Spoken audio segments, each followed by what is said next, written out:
السلام عليكم ورحمة الله وبركاته. وكم أخوكم علي البغدادي من قناة علي البغدادي.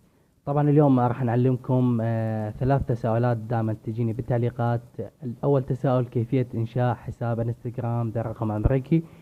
ثاني تساؤل هو حل مشكلة حظر إنشاء الحسابات. والتساؤل الثالث اللي هو كيفية إنشاء انستغرام يعني مؤكد برقم عفوا مؤكد بإيميل مؤقت. طيب جميع هذه التساؤلات راح نجاوب عليهن إن شاء الله. طبعا جميع هذه البرامج تلقوهن بالديسكربشن.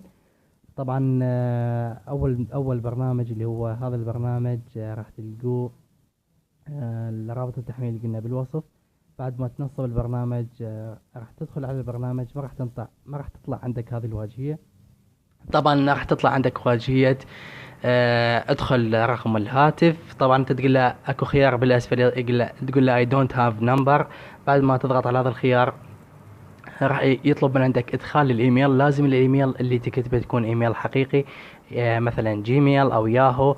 بعد ما كتبت الايميل سواء جيميل او ياهو راح تروح للايميل، راح تلقى رسالة التأكيد. تاخذ هذا الرمز ترجع تلصقه بالبرنامج وتضغط على تأكيد، راح ينطيك رقم هاتف أمريكي مثل ما تشوفون. تضغط على راح تنفتح عندك هذه الواجهية. بعد ذلك تضغط على هذا الخيار، عندك هنا الرقم الأمريكي.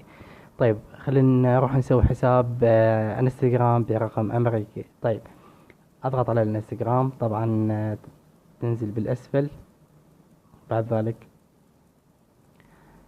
طيب انت شو تسوي؟ اول شيء تسوي لا تضغط، يعني لا تدخل الرقم الهاتف هنا، لا تسوي اول شيء بدون رقم هاتف على مود ما تواجه اي مشكلة بهذا الموضوع. طيب تضغط على التالي، تكتب اي اسم، تحط هنا الباسورد. بعد ذلك تضغط على التالي ثم التالي ثم على تخطي.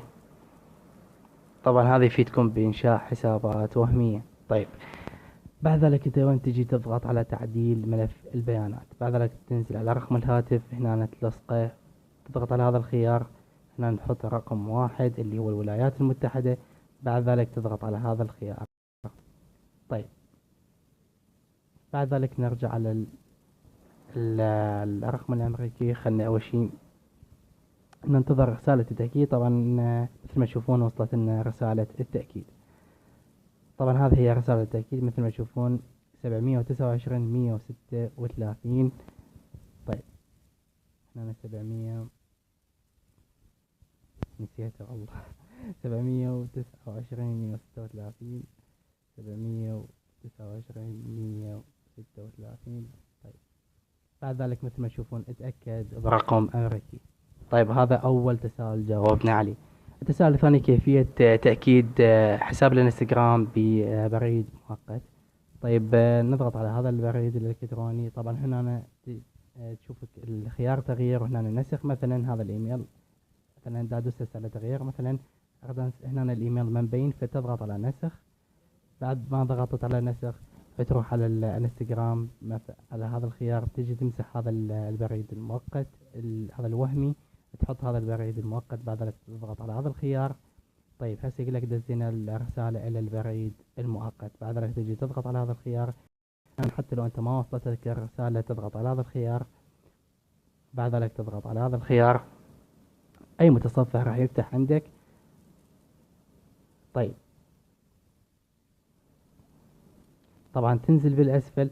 طبعا هنا راح تشوف رسالة، هنا تنتظر الرسالة تجيك. فهسه أنا أضغط عليها، هي ما ظاهرة لحد الآن يعني بعدها ما واصلة. فتنتظر تجيك الرسالة، هي مباشرة تجي بس مرات شوي تتأخر.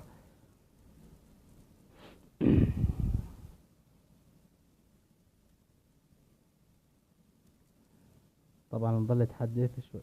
مثل ما تشوفون وصلت لنا الرسالة. طيب تضغط هنا، هي واصلة الرسالة بس ما جاي تظهر لأن هذا المتصفح شوية يشكل. فمثل ما تشوفون تنزل بالأسفل يقول لك هنا كونفيرت. بعد ذلك تضغط على هذا الخيار.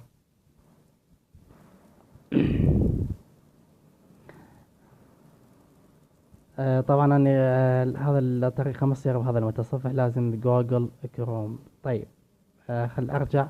تجي تضغط على البريد، تجي تضغط عليه، تحط جوجل كروم، بعد ذلك تضغط على هذا الخيار. الأول تستخدم جوجل كروم.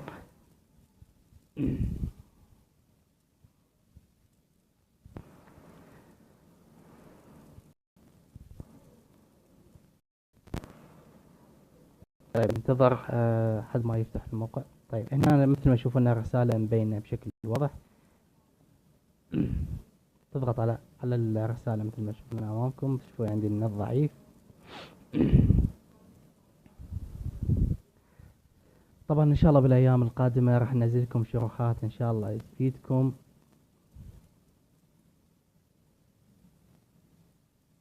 طيب بعد ما ضغطنا على الرسالة تنزل بالأسفل، تضغط على هذا الخيار مال كونفيرم. بعد ذلك حيطلع لك الانستغرام، تضغط على موافق. مثل ما تشوفون هنا اتأكد الايميل هذا حساب وهمي اكدناه برقم امريكي، وكذلك اكدناه بالبريد مؤقت. طيب التساؤل الثالث ان شاء الله حنجاوب عليه، اللي هو شلون اذا انحضرت من انشاء حسابات وهمية. طبعا هذا البرنامج يغير لك الاي دي مال الجهاز. طبعا تضغط على هذا الخيار، مثل ما تشوفون تنفتح عندك هذه الواجهة. طبعا هذا الاي دي اللي هو الان بالجهاز، تضغط على هذا السهم، بعد ذلك تضغط على ابلاي. هسه اذا انت كنت محظور راح ينفك عندك الحظر مال انشاء حسابات انستغرام. طبعا هذا الشرح وجميع التساؤلات جاوبت عليهم بناء على طلب من المشتركين، فاي شيء حابين اشرح لكم اياه اكتبوا لي بالتعليقات، وان شاء الله انفذ لكم جميع ما تطلبوه انتم ان شاء الله. فكون وياكم اخوكم علي البغدادي من قناة علي البغدادي، تحياتي لكم.